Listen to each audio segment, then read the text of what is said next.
Mhm.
Good evening, everyone.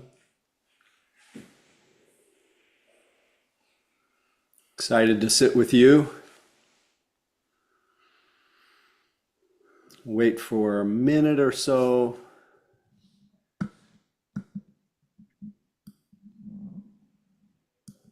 The stragglers come in. Nothing personal.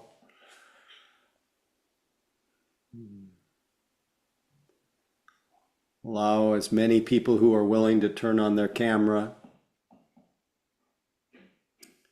to at least say hello to each other, be seen and see, simulate as much as possible the experience of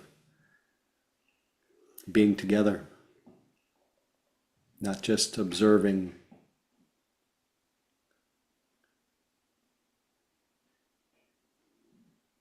So we're just about there. Hello, everyone. I'm so glad to see you all. Thanks for being there. Hey, Mark. Feel free to say where you're calling in from. Say hello as you wish. Hi, Keith from Berkeley. Great to be here. Hi, Keith. Always happy to hear your voice and see you. Hi, from San Francisco. Hey, Stephanie. Hello from Burlingame. Where is Burlingame? Oh, David, there you are. Hi, from Edmonton. It's Lee. Hey, Lee. Glad to have you with us. Mary in Santa Barbara. Hi, Howie. Hi, everybody. Hey, Mary. Jill and Regina. Hi, Charlie from Howie. Hi, Rockport, Marie. Maine. Happy to be here. Everyone. Hey, Jill. Hey, Charlie. Frank, San Francisco. Hi, Frank. Always a pleasure. Big love from Nashville. Hey, Jerry. Big love himself. I'm Nancy from Petaluma. Hey, Nancy. Glad you're here.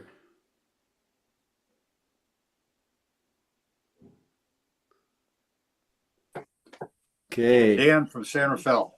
Hey, Dan. Welcome. You're right in the middle of my action anyway. Well, thanks for your hellos and the reminder that we are an intentional Sangha community. Its purpose is to open to, awaken to the truth, the way things are, to experience the liberation of our hearts from confusion, from grasping, from condemning, and being together, being drawn into the simplicity of the present moment goes a long way in us realizing that heart's release. Every moment, moment by moment, we release the stream of distress, let go of the imagined past. As much as it is, as wonderful as it is to be able to remember, we let go of the imagined future, as wonderful as it is, miraculous that we can vision and plan. But for now, we drop all of our preoccupations and we enter very gently, gracefully into the simple life of the present moment.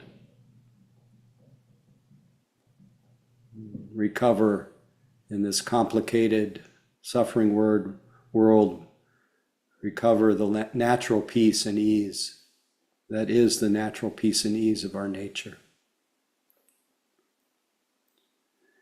And we don't achieve that by doing anything or undoing anything or fixing anything or figuring anything out. We do it simply by remembering that simple fact that we are aware here. And in order to sustain that being aware here, we anchor our attention in this miraculous body with its senses. We let all of our sense experience call us here. Our eyes, our ears, our nose, our tongue, our body, and even our sixth sense, our mind. We let even the thinking mind, noticed, be the reminder of our love of being here, open to our moment-to-moment experience.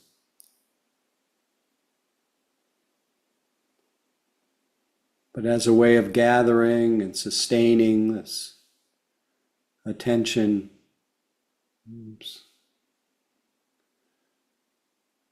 helpful to let the eyes close softly.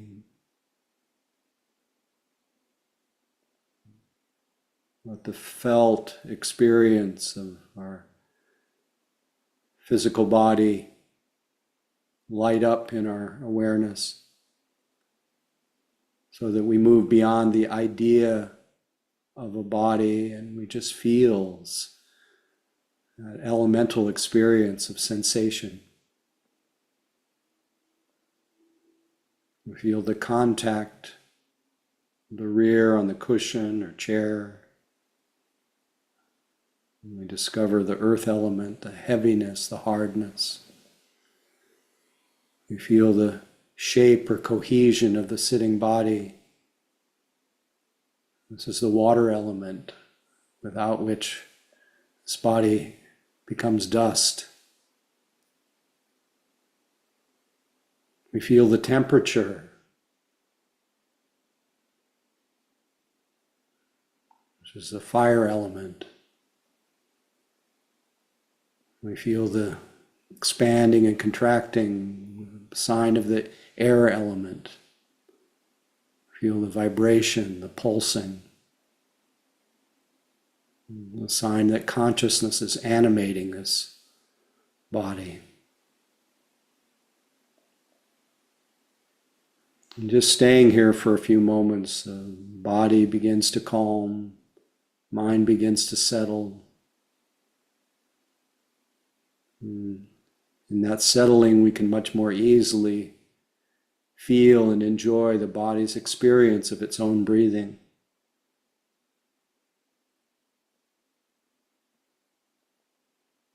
Making no effort to breathe, making no effort to quiet anything, settle anything, just noticing the body's experience of sitting and breathing.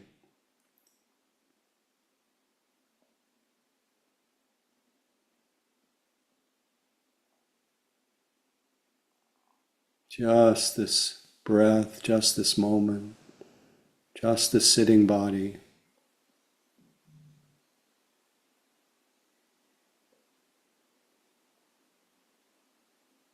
No sign of past, no sign of future, no sign of even the idea of present, just the experience of sitting and breathing.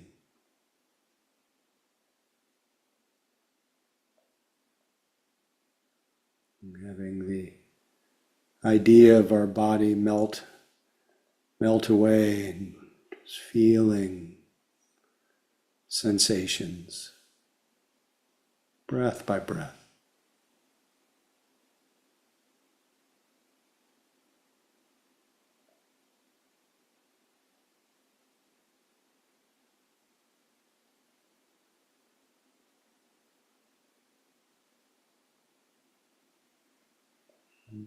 The more our attention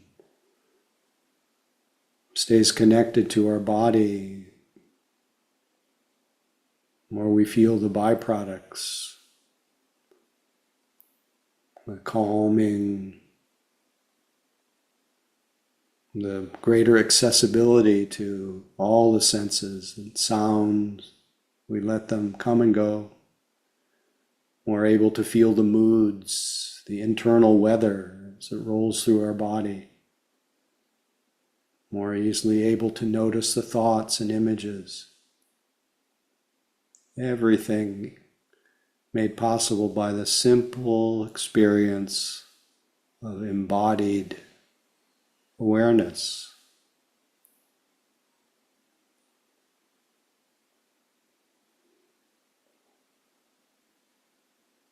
Supported by sinking into the breath, sticking to it, spreading out all around it, not missing any part of that miraculous experience of the body being breathed. Just this, or whatever becomes predominant.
Resting in a state of being aware,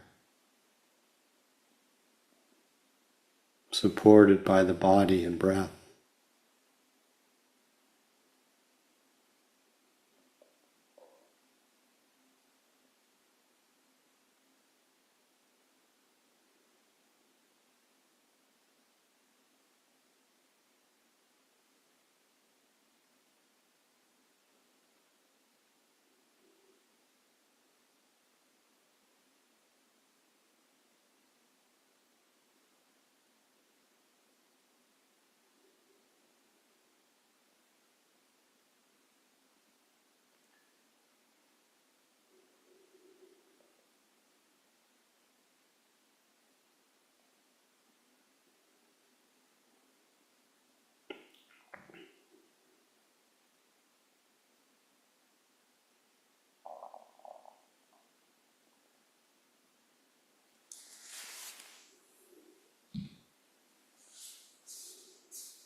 Since we're human, we are often absent-minded, and so there will be a moment where you realize you've been drifting, fantasizing, planning, remembering.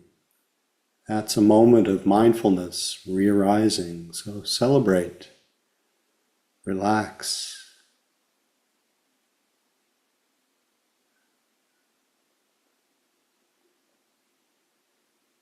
Remember that you're aware, then include your sitting body and your breath and your awareness, or whatever is calling your attention here. Just this moment. Nothing more added to this moment of waking up than just that being aware of being aware.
Anything you're noticing is a sign that you've made it here. The simple experience of being aware. No, we just try to stay here and enjoy the view.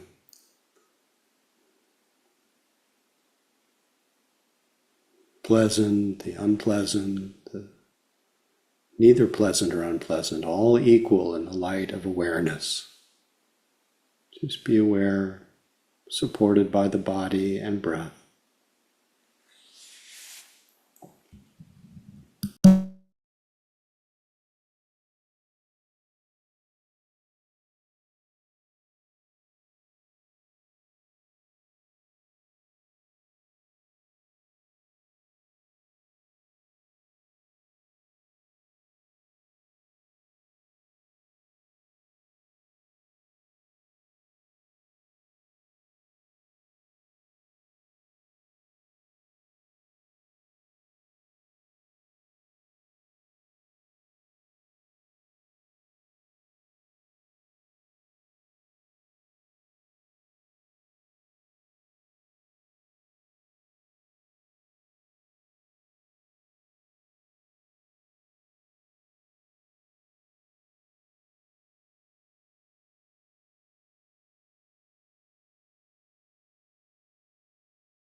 True joy to sit with you tonight.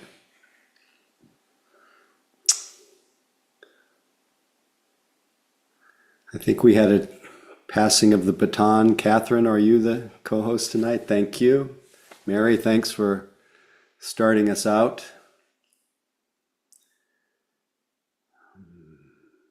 Really happy that we have this opportunity to sit together, step out of the rat race of our minds, the rat race of the world. Anyway, I feel many blessings in being able to stop with you, with your support, your presence. So thank you for your practice. Curious, anything that popped up during the sitting, any questions that came up about your practice, any comments, any topics? And kind of brings it alive for us all if we're willing to confess our delusions or share our experience. It reminds us that we're all trying to recover that same sense of well-being, wholeness that I think is the universal longing to be happy. And whenever I say that, I think of the Buddha's view of what it means to be happy, based on the line that the highest happiness is peace. I think that's the hidden desire in everything we do. At the end of the rainbow, we'll be able to go, ah. The practice reminds us not to postpone that we can experience that every moment. You don't have to wait for it. And so Tuesday night reminds me to let go. How about you? Any questions, comments, descriptions? Please feel free to use the raised hand function, and I will call on you.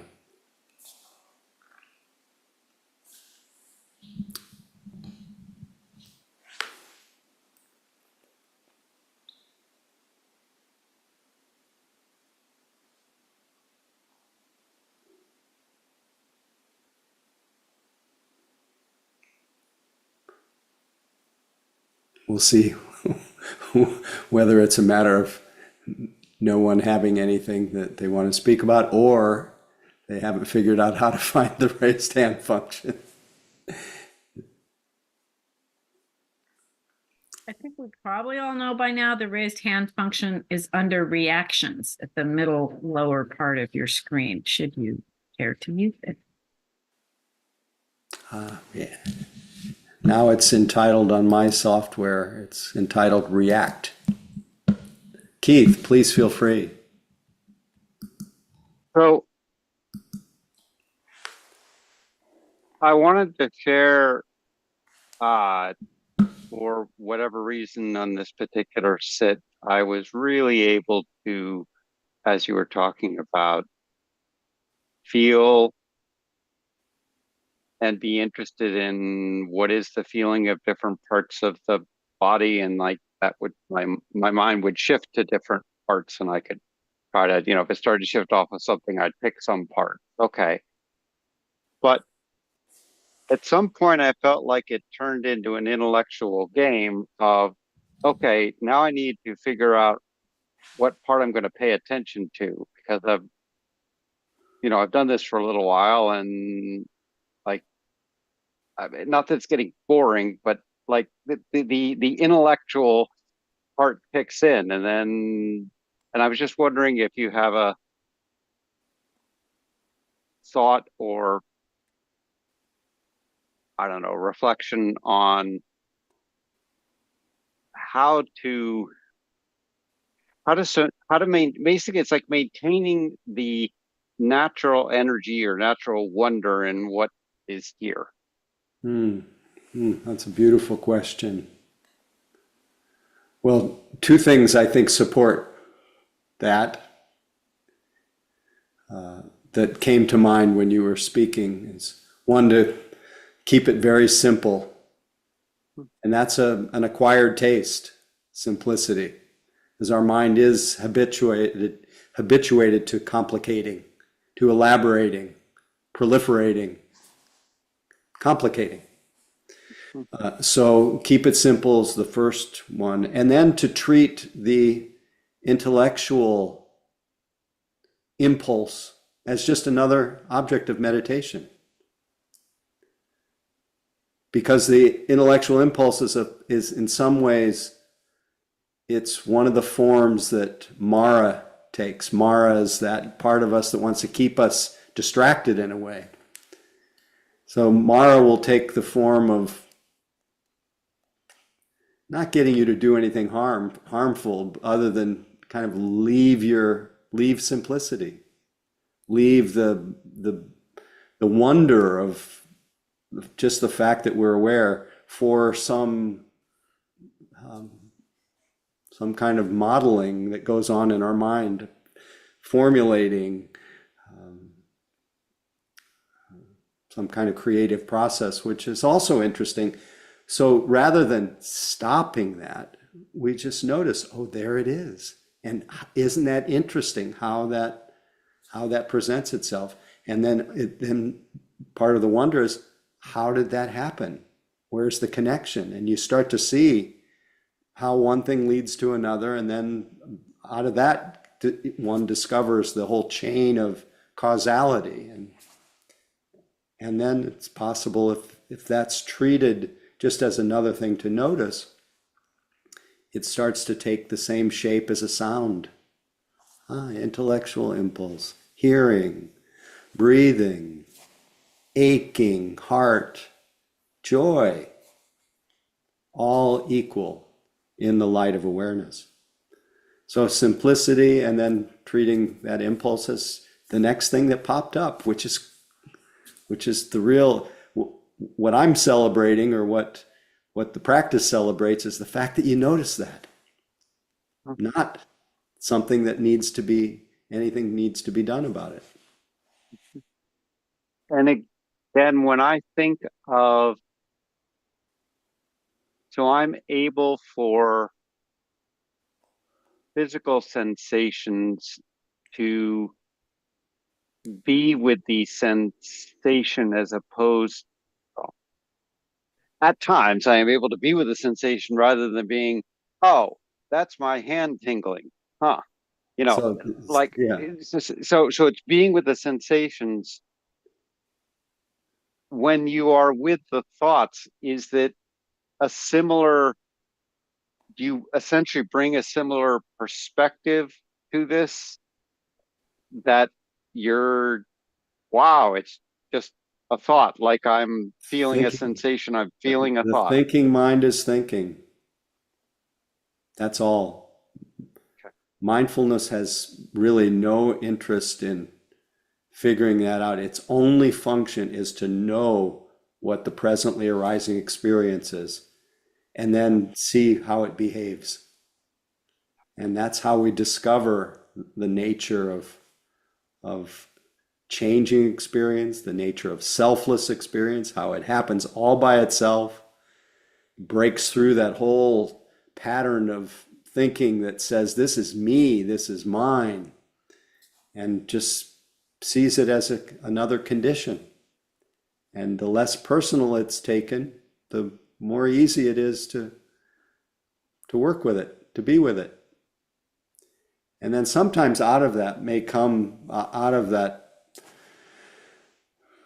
just simple noticing, there may be an insight that comes, or an opening, or an old memory, or something that leaves a big residue of some strong emotion. And even that, we just keep being available to the next arising experience. No need to reflect on it. When we're practicing continuous mindful attention, you're always free to reflect on anything. But if you really want to train in this simple experience of continuity of awareness, there's nothing to do. You don't have to try so hard. So thank you.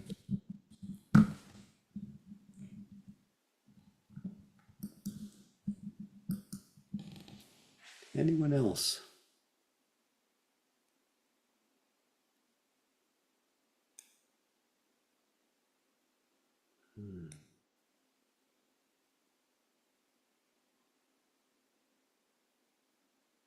Sally, please feel free. You'll have to unmute though. You are muted. Sometimes I get that ping, and it's just a momentarily kind of thing, that a realization that for all the people on this planet, there's enough air for all of us. And we just keep breathing and breathing and breathing.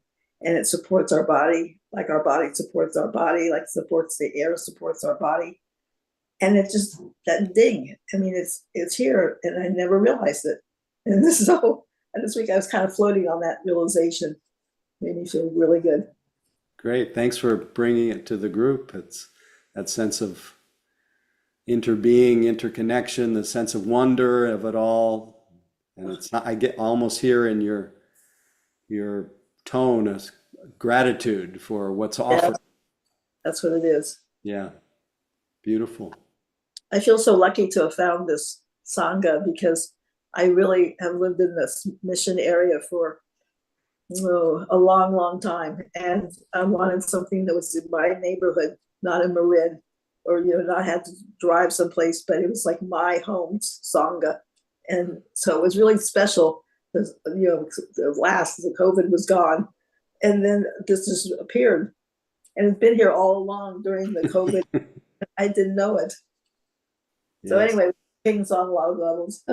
And our physical home was in the mission, but no longer. Okay.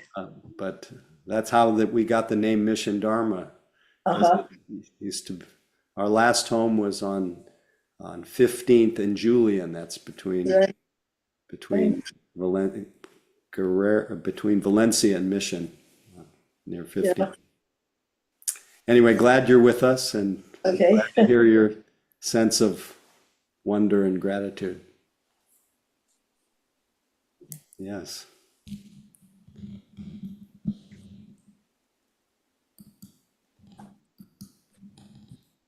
One more, if you are so inclined. Topic, question, comment, description.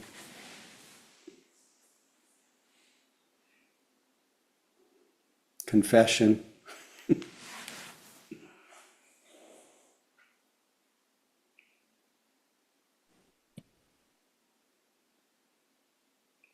Eugene, please feel free.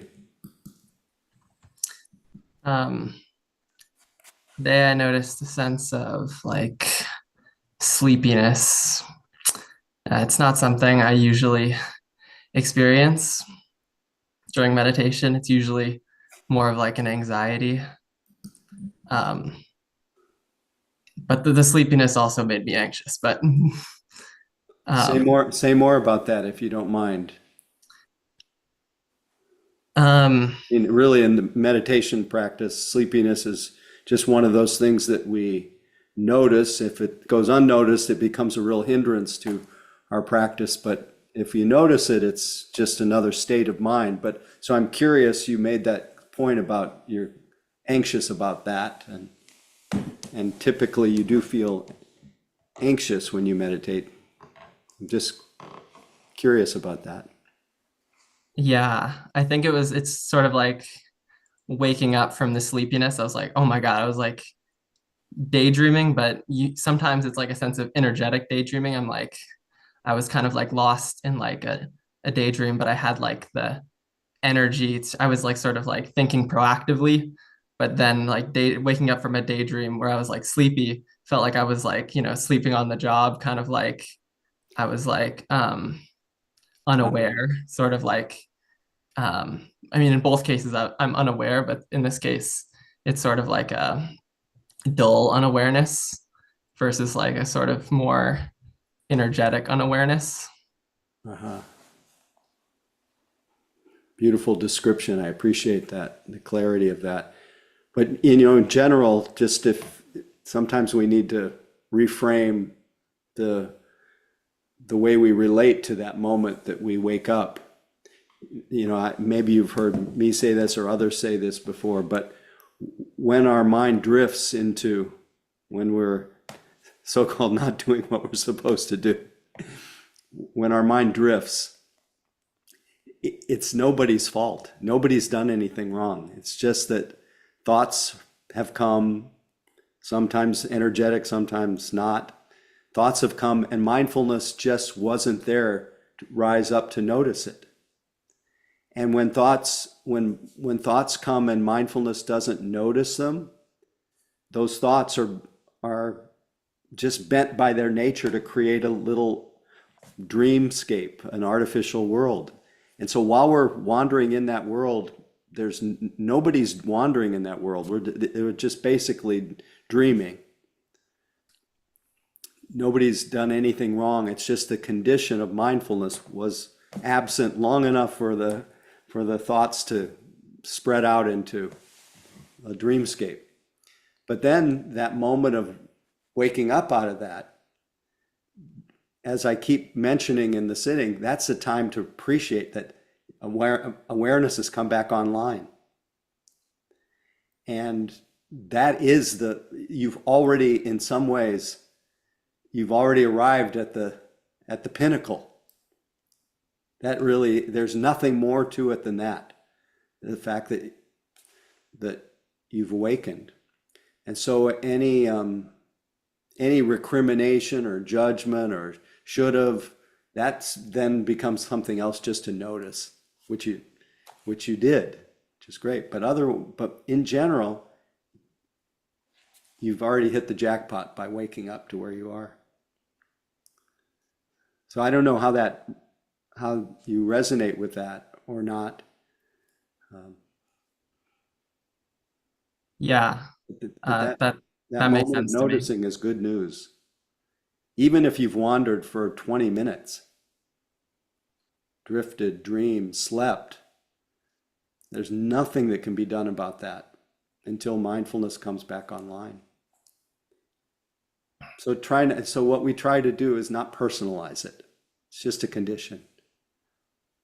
And we just try to increase slowly in a really relaxed way the condition of sati, of mindfulness. Be happy when we have it and completely accepting when we don't. Because it's nobody's fault. I don't know, does that affect in any way the feeling of anxiety? Or maybe I'm not getting where the anxiety is. Maybe it's for some other reason. I think that kind of does get at it. Yeah, I think that is. I think that makes sense. It's just, yeah, I think there's kind of like, yeah, like you said, like there's a feeling of when there isn't a feeling of sort of like concentration, that's where the anxiety comes from. I think it's sort of like noticing that I was sort of, yeah, unaware, unfocused, zoned out, and then it sort of makes me think of other times that I've been unaware, unfocused, sort of like blind to what's happening, kind of like zombie walking, sort of. That's, I've had anxiety about that. Yeah, I think that it is a kind of, I think there is an insight into how fraught that is when we're zombie walking, how there's always the potential in those moments of absent-mindedness to create a world of misery. And so that's part of hopefully that becomes the inspiration to the extent possible to come out of the zombie state and be as clear and open and ready for the wonder of life as we can. but not to judge the fact that we've just come from zombie land. That's just a habit. It's just a habit. And it's very human. I don't know, I repeat myself a lot, but I refer a lot to this study that was done at Harvard and then highlighted in Scientific American, where people were given, 2,000 people were given beepers, and they were beeped 250,000 times cumulatively, and they were asked when they were beeped what was in their mind. And it turned out that about 47% of the time they were absent-minded.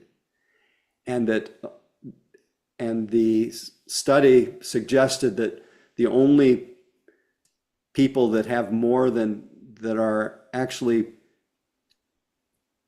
present, awake more, are people who are having sex a lot. And then there was one other, I forgot, but they didn't include meditators, but I think meditators improve that a lot. And not only do meditators improve the amount of time that's present, but they're present enough to learn something about what it's like to be present, where the purpose is to awaken. And that adds an exponential impact of the times that you are awake. But everybody, meditators included, are at least half the time, their life is pervaded by what's not actually here. So join the club. Anyway, thanks for speaking up, and glad to see you. Thank you.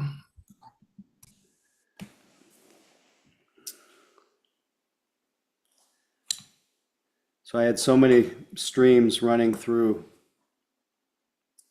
my mind during the sitting, but I wanted to refer to something my guru, my wife Annie, shared this morning, and the words that she shared came out in one of my responses. I think it may have been to Keith. She said that her mantra, or what she's practicing right now, is to not try too hard. Not try too hard. Don't try so hard. Let's see, I wrote it down earlier. Don't try so hard. And I immediately began to experience my own chains of association with this notion of not trying too hard. And I thought about something that's been a theme you may not have noticed it, but the theme in the instructions the last few months at Mission Dharma has been to notice that you are noticing, that's really the ultimate fact, that you are aware. And notice that when you are noticing and your eyes are closed, quite naturally, not trying very hard, quite naturally, your body comes into a much clearer focus. You just start to feel your body. If you close your eyes and you're aware, first and most obvious thing for most of us is that our body awareness comes into a little bit clearer relief. And by virtue of just being, it doesn't take a lot of effort. You don't have to try very hard, because being aware is primordial. It's natural. It is fundamental to your being. In fact, if I asked you to stop being aware, you'll see that it's unshakable, this capacity to be aware. It's really home. It's nearer than your breath. It's just what you are, really. You're aware. That's all you can really say When you're not dreaming, that is, when you're not daydreaming. You're aware. And if you're aware, and your eyes are closed, without much energy, without much effort at all, if you don't try too hard, you'll feel your sitting body. And I use the word, you'll feel your sitting body, but what we actually feel, and what I alluded to this evening, is you feel sensation. You feel this the sense of the elements, you feel a sense of aliveness, you feel pressure, you feel stabbing, burning, itching, you feel the whole experience of being embodied. And without trying too hard, you'll notice if your attention is just feeling your body will start to settle. Not because you settled it. You didn't have to try to settle your body. You just had to notice it. And you'll notice as you feel your body, you'll also quite naturally notice your breath. You don't have to try too hard to notice that your body's breathing. And you don't have to try to breathe, because breathing is a selfless thing. So don't try too hard. Breathing is not an egoic experience. There's no doer of the breath. The body just breathes according to its nature. And so it's one of the ways that each of us can realize the selflessness of experience, how just without any, 99% of the time when we're not noticing it, we don't stop breathing. The body keeps breathing. It's not me, it's not mine, it's just the breath. Meanwhile, if there's a tension in the body, and it's sustained a little bit, you don't have to try that hard, you just have to have a willingness, an interest. If it's sustained, there's also the byproduct of that is our thinking mind tends to quiet a little bit, gets quieter. Not because we quieted it. You don't have to quiet your mind, and you don't have to quiet your body. You don't have to try that hard. It's usually if you try to quiet your body, you try to quiet your mind, it actually creates tension. It's trying too hard. And it's turning it into an egoic thing, instead of just creating the conditions for calm, which is just to be aware, feel the body, notice it breathing. So you don't have to try that hard. Don't have to make anything happen here. And what this simple attention to our unfolding experience, what it allows us to see very clearly and become our own become experts into our own mind is, as Keith was reporting, is what comes into the mind that opposes this natural peace, that opposes this natural quieting, and it's usually some desire for something to happen. It's usually what the Buddha described as one of the three poisons. The three poisons being the three root causes of distress. The three root causes of everything that goes awry in the world is greed or grasping or wanting what's not here, aversion, not liking what's here, wishing it were otherwise, and delusion. And the deepest meaning of the word delusion is the misidentification with what's happening. It's taking it personally, taking the breath personally, taking the quieting of the mind personally, turning it into an egoic experience, something that I'm going to make happen. I'm going to do it. I'm going to stop my thinking. I'm going to quiet my body. I'm going to quiet my mind. That's the the condition of mindfulness has been co-opted, been hijacked by the doer, by the personality, and which doesn't really point to anything real. And then that identity, the meditator, is going to really get after it. And this is on so many levels, the three poisons have taken over. Wanting something that's not here. There's greed in the mind. Not being satisfied with what's here, not accepting it. There's a slight aversion to the way it is. Busy mind or unquiet body. Instead of just noticing, oh, busy mind, unquiet body, I'm going to quiet it. I'm going to settle it. So desire, aversion, and the delusion of self, all wrapped up in somehow turning our simple experience of being aware of one of 6 experiences, turning it into the drama of the meditator, trying to resolve the mind. Can you relate to anything I'm saying? Do any of you try too hard?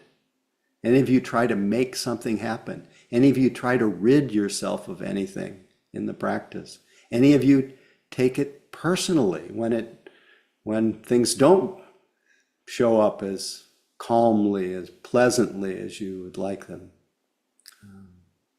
to be?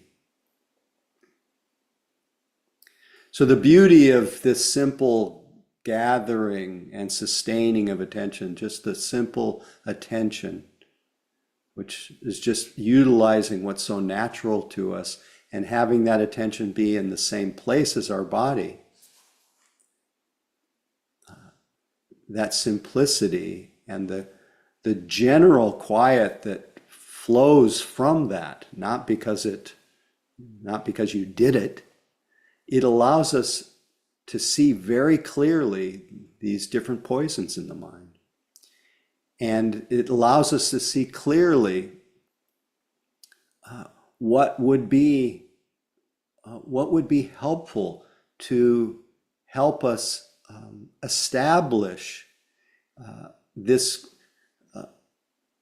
non-judgmental, non-interfering attention that is both kind and interested and relaxed, not trying too hard.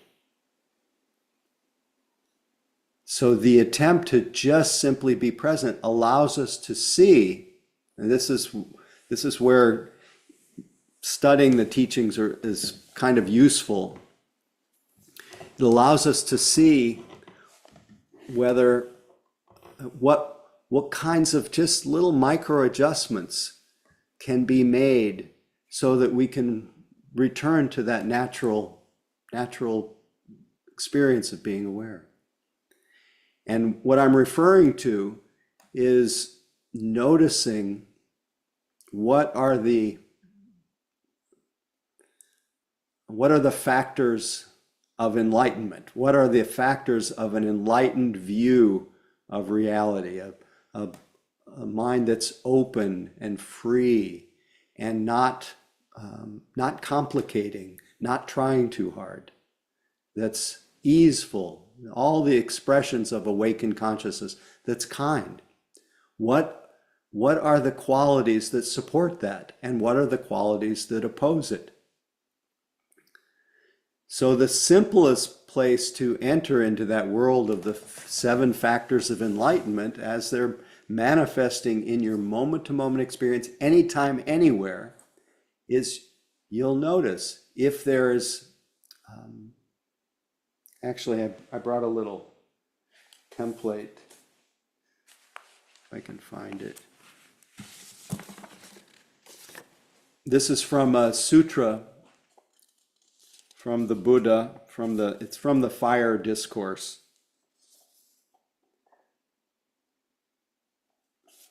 That mindfulness, the first thing the Buddha says is mindfulness is always useful.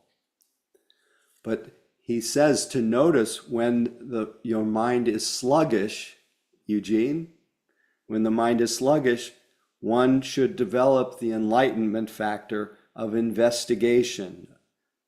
So to just come a little closer in that moment that you wake up to where you are.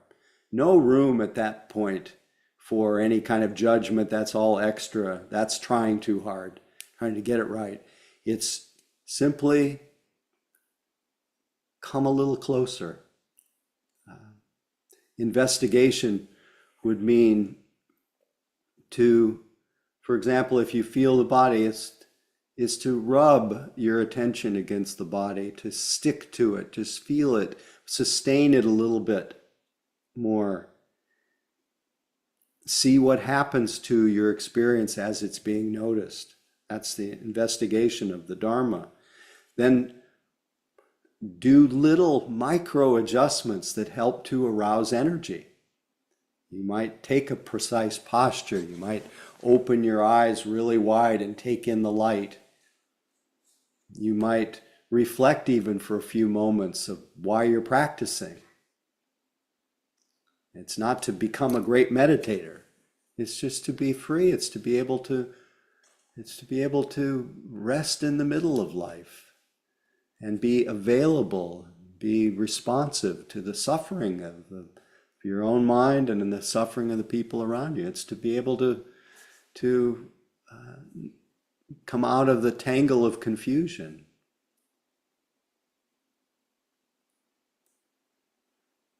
So you want to arouse, you might want to reflect, you might want to just stand up, might want to add something into your practice that helps your energy system function a little bit better. And you want to try to find the delight in what you're doing. And so that what I'm referring to right now are the enlightenment factors of investigation, of energy, and joy. It's okay to enjoy what you're doing. As Alan Watts says, it's not meant to be a grim duty. It's not meant to be self-punishment. You don't do it because it's good for you. You do it for the enjoyment of it. As he says, to dig the present, to groove with the eternal now, to see that the place where it's at is here and now. And then on the other hand, if your mind is too excited, too energized, then we attune to the enlightenment factors of tranquility. All you have to do is, I think I spoke of this recently, is drop in the word tranquility. Just say it once, calm, tranquil. And it awakens something in us that's unconditional, that's natural. You don't have to you don't have to make your mind tranquil. You just have to show up in as continuous a way as possible, not try too hard. And tranquility, when we're reminded of it, it's there for us. Tranquility is an intrinsic quality. And then the other enlightenment factor that when we have too much energy is concentration. That's just very gently, not trying too hard, but staying with the object of meditation. Just, in other words, like Ajahn Chah says, don't let your mind leave your body. Just stay there for as long as you can. And keep coming back, keep coming back, keep coming back. The byproduct of that, again, not trying too hard, is concentration. With the aiming and sustaining, the byproduct is a well-collected, concentrated mind. Okay. Don't try too hard. And then the last is a quality that can be reminded of and awakens quite naturally with the practice is equanimity. And equanimity shows up in many different ways. It's the equanimity of effort, again, not trying too hard, not too much effort, Not so little that you're just completely spaced out. Just enough. That's equanimity of effort. Not too tight, not too loose. It's like tuning the strings on an instrument. And equanimity also comes through a very, without trying too hard, just paying attention to the flow of experience, realizing that nothing can be clung to. And nothing defines you. And so you can let things come and go. And if you don't personalize them as much, and you just let the whole process happen by itself, quite naturally, we settle into the equanimity toward formations. It's called the equanimity toward formations, where we just notice things come and go, but we're just less reactive. And it's partly because we're just not trying to make it a certain way. I hope you're still with me, because there's one more kind of equanimity. There's equanimity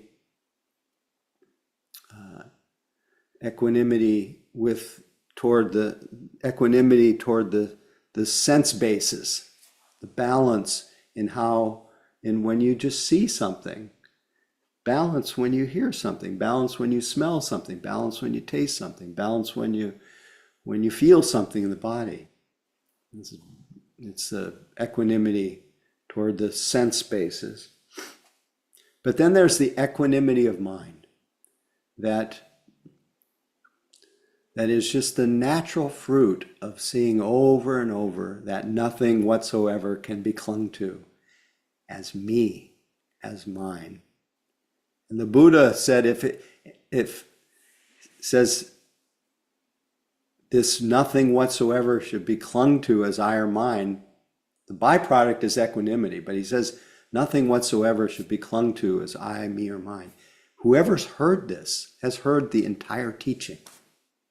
Whoever practices this mind of non-clinging, of non-condemning, the mind of non-attachment, whoever's heard that has heard the whole teaching. Whoever practices it moment to moment. Another way of saying it is whoever practices letting be, letting go, life as it is, has practiced the whole teaching. Whoever has realized this mind or heart of non-clinging has realized the whole teaching. So all of it unfolds from not trying too hard. It's okay, you can find your own mantra, but just relax. There's nothing, as the wonderful teacher Gendon Rinpoche says, there's nothing to do or to undo. I read it for the 1000th time. I never get tired of it. Happiness cannot be found through great effort and willpower, but is already present in open relaxation and letting go. Don't strain yourself. There's nothing to do or undo. Whatever momentarily arises in the body-mind has no real importance at all, has little reality whatsoever. Why identify with, become attached to it, passing judgment upon it and ourselves? Far better to simply allow the entire game to happen on its own, springing up and falling back like waves, without changing or manipulating anything. That's trying too hard. And notice how everything vanishes and reappears magically again and again, time without end. Only our searching for happiness prevents us from seeing it. It's like a vivid rainbow which you pursue without ever catching, or a dog chasing its own tail. Although peace and happiness do not exist as an actual thing or place, it's always available and accompanies you every instant. Don't believe in the reality of good and bad experiences, They are like today's ephemeral weather, like rainbows in the sky. Wanting to grasp the ungraspable, you exhaust yourself in vain. As soon as you open and relax this tight fist of grasping, infinite space is there, open, inviting, and comfortable. So make use of this spaciousness, this freedom and natural ease. Don't search any further. I'll add, don't try so hard. Don't go into the tangled jungle looking for the great awakened elephant who's already resting quietly at home in front of your own fireplace. Nothing to do or to undo, nothing to force, nothing to want, and nothing missing. Marvelous. Everything happens by itself.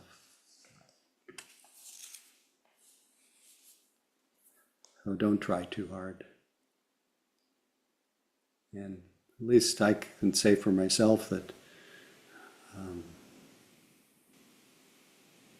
that when I don't try too hard, I'm more likely to have less stress, and I'm more likely to do the right thing. I'm more likely to be available. I'm more likely to be balanced. I'm more likely to be kind.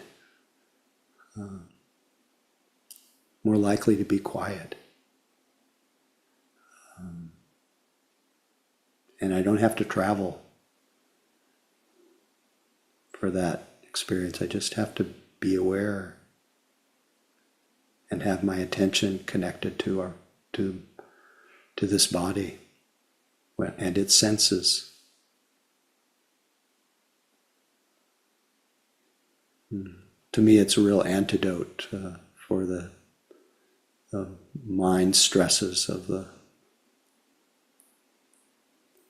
dealing with this seemingly intractable, polarized, war-loving,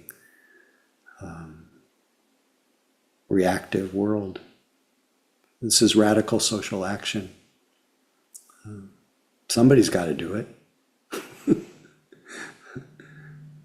We can't expect all the haters in the world to see the light. We have to be the light. So thanks for listening. Nice to be with you. I think I'll take over the announcements if it's okay, Catherine. Mary was kind enough to include in today's bulletin, this week's bulletin, and we have a weekly bulletin that you get that contains the link for the evening and also other announcements. At the bottom of the bulletin today, she included the upcoming multi-day retreats that I'll be doing till the end of the year, which many people have asked about, and now they're in there. Some of them don't have links yet to, or enough information about the nuts and bolts of the retreat, but the calendar is there, the schedule is there. And so you might want to peruse that if you're interested in doing some, like, for example, I'll be in Edmonton, Alberta in early September. I'll be in Prescott, Arizona later in September. I'll be in Victoria, BC in October. I'll be in Vancouver in November. I'll be in Houston in November. I'll be at Spirit Rock 3 times starting at the end of July, as you noticed and then also 2 times in September. So they're all listed there. And so love to see you on retreat as well. And just a reminder that we're here because of your generosity.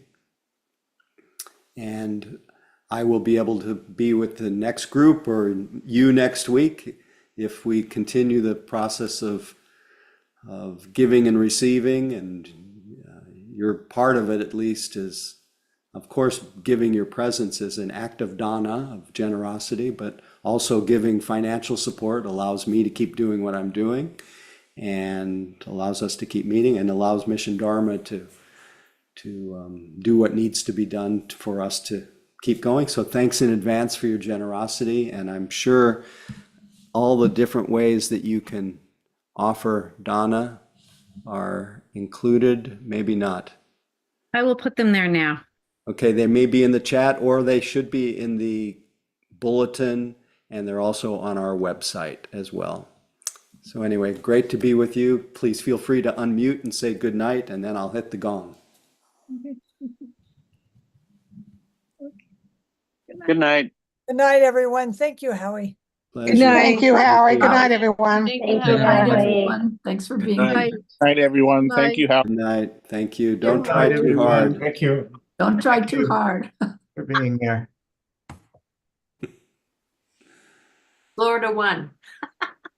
Waiting for the bell. There Good you dog. go. Good one.